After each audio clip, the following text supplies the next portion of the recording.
जो बाकी समुदाय, बाकी जो रिलीजन्स हैं, चाहे हिंदूज हैं, जैन हैं, बुद्ध हैं, सिख हैं, उन सबको तो मैं मानती हूँ, ठीक है, देवर रिलीजन्स बॉर्न इन इंडिया, इसलिए पर पारसी और अगर आप पारसी और ईसाइयों को ला सकते हैं, उन वो जो रिलीजन्स है, they were not born in India, तो अगर आप पारसी और ईसाइयों को ला सकते हैं तो मुसलमानों को क्यों नहीं? देखिए, मुस्लिम आबादी के लिए ही वो हिस्सा आज भारत का भाग नहीं है। वो भूमि इसीलिए दे दी गई थी। फिर तो हर देश से अव्यवस्था से जो आना चाहिए, इसके लिए भारत के दरवाजे खोल लो। भारत कहां बचता है?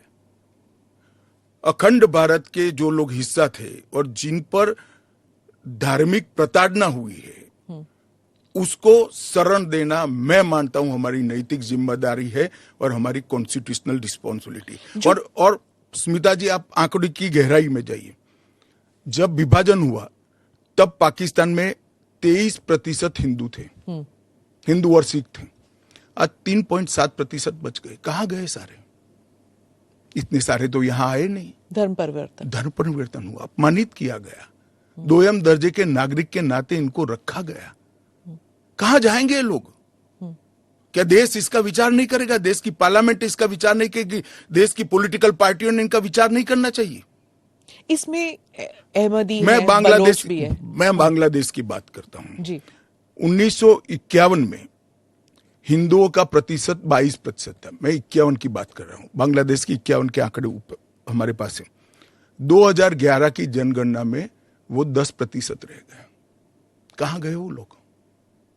अफगानिस्तान 1992 के पूर्व, मैं 92 के आंकड़े मेरे पास लगभग 2 लाख सिख और हिंदू थे और आज करीब 500 बच गए। क्या इन लोगों को अपनी बिलीफ से जीने का अधिकार नहीं है? वो जब भारत एक था तब हमारे ही थे, हमारे ही भाई है, हमारी ही बहन है, हमारी ही माता है। अगर यही थ्योरी को आप अपना लो तो पार्टीशन के बाद इतने सारे शरणार्थियों को क्यों लिया?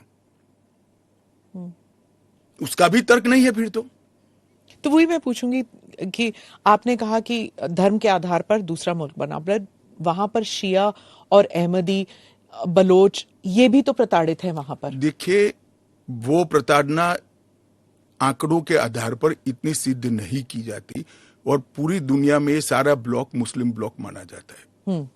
आप मेरी बात समझ कर चलिए। और शिया, अहमदिया वो तो छोड़िए, मुसलमान को भी अधिकार है यहाँ एप्लीकेशन करने का। हमारे संविधान ने रास्ता खोला है, वो एप्लीकेशन कर रेफ्यूजी के तौर पर ना रेफ्यूजी के तौर पर नहीं, नागरिकता लेने के लिए अप्लाई कर सकते हैं। भारत सरकार इनकी भारत की सुरक्षा और भारत की बाकी सारी चीजों को देखते हुए उसका निर्णय करेगी। अच्छा, तो एक रास्ता किसी के लिए बंद नहीं है। अच्छा। ये स्पेशल एक्ट इसलिए बनाया है कि ये किसी भी वैध डॉक्यूमेंट के बगैर शरण में आए हैं, बॉर्डर क्रॉस कर आ गए हैं। तो अब आपने पोर्टल भी खोल दिया है, उसमें वो सारे डिटेल्स करेंगे।